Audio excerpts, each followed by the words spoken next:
on va passer à la troisième question. On a dit que 10 jours après l'intervention chirurgicale, la patiente dans un tableau d'ictère, cholestatique, lésion foncée, celle décolorée avec un bilan biologique, cholestase et tout. Alors, quels sont les diagnostics à évoquer? On peut évoquer plusieurs diagnostics, d'accord? Donc, il y a deux principaux qui sont le traumatisme de la voie biliaire principale et la lithiase résiduelle. Ça veut dire qu'on est passé à côté d'une lithiase au niveau de la voie biliaire principale lors de la première intervention chirurgicale. Cette lithiase, elle est en train de causer des soucis, des problèmes, et spécialement en ictère. Alors, mais d'un point de vue gravité, bien sûr, il faut savoir que le trauma de la voie biliaire principale, c'est la complication post-opératoire la plus grave. OK? Alors, comment on peut confirmer ce diagnostic ou explorer ce diagnostic? Bien sûr, c'est en demandant une biliaire. La biliaire a l'avantage de montrer tout l'arbre biliaire extra- et intrahépatique. Elle va montrer une dilatation des voies biliaires intrahépatique et extrahépatique. Et elle va montrer l'obstacle. Soit on est devant un arrêt net de la voie biliaire principale, ça sera qui va orienter vers une ligature de la voie biliaire principale, donc c'est un traumatisme. Soit elle va mettre en évidence un calcul, ça dépend des dimensions, un calcul sur la voie biliaire principale. Alors, les options thérapeutiques, dans ce cas, dans le cas clinique retenu, c'est le diagnostic du lithiase résiduelle.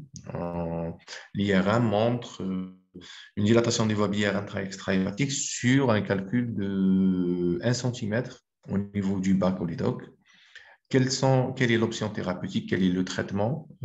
La meilleure option thérapeutique, bien évidemment, ce n'est pas la reprise chirurgicale, mais c'est la sphinctérotomie endoscopique. On doit orienter la patiente pour une sphinctérotomie endoscopique qui va régler ce problème sans réintervention, sans intervention chirurgicale. OK, d'accord?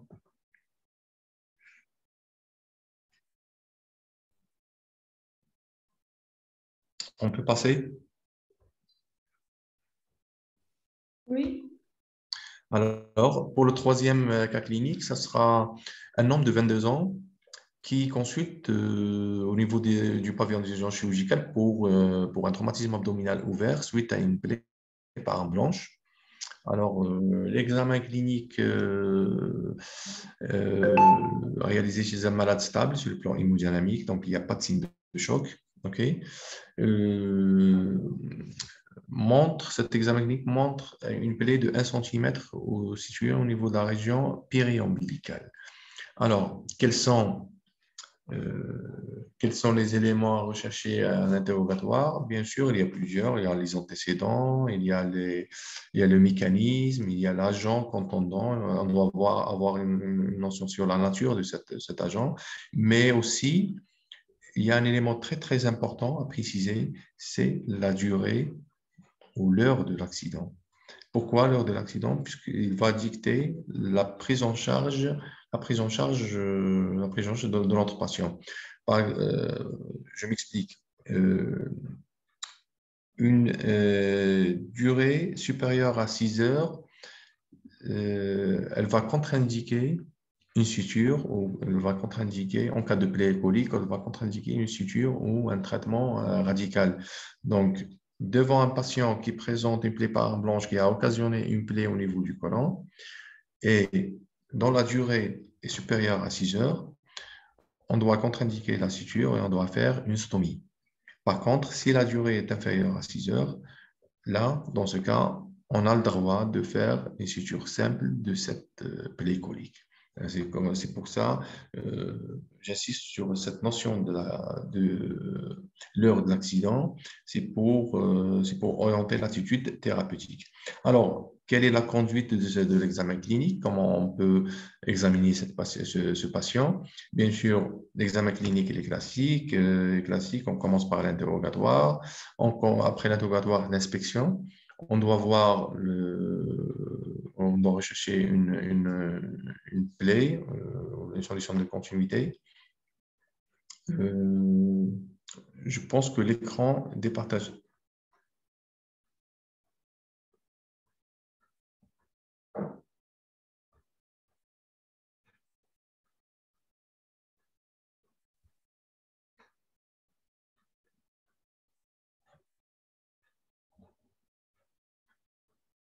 C'est bon pour le partage? C'est bon pour le partage? Non, pas encore. Oui, c'est bon, docteur. Vous pouvez repartager.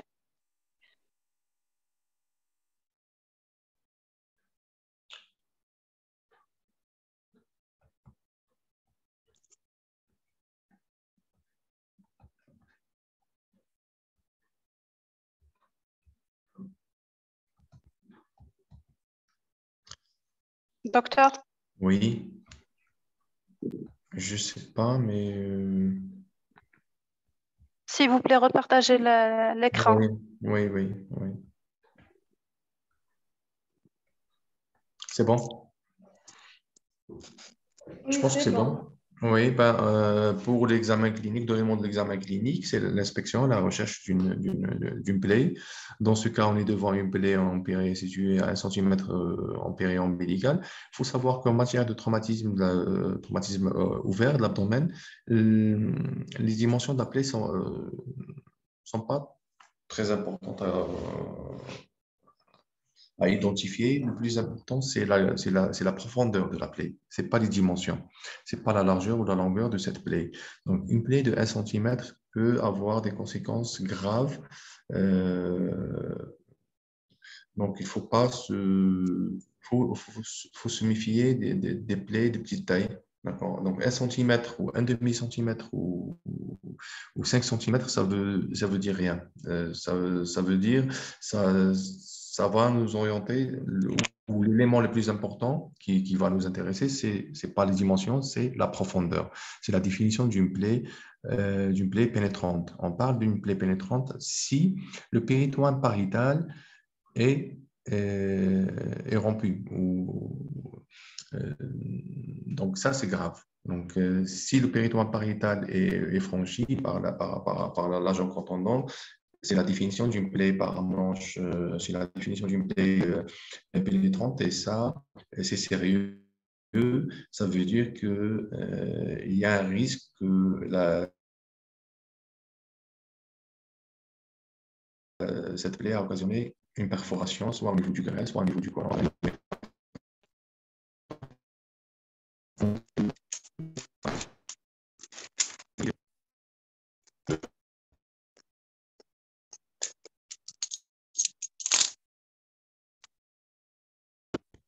Et on va regarder, essayer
هاي هذا من خلصة ترى كده شبهتك انت واحد لابس كيف كذا من عدامن والله بابا ولا خليتني هكذا Micro. كنوتني Éteignez vos micros, s'il vous plaît.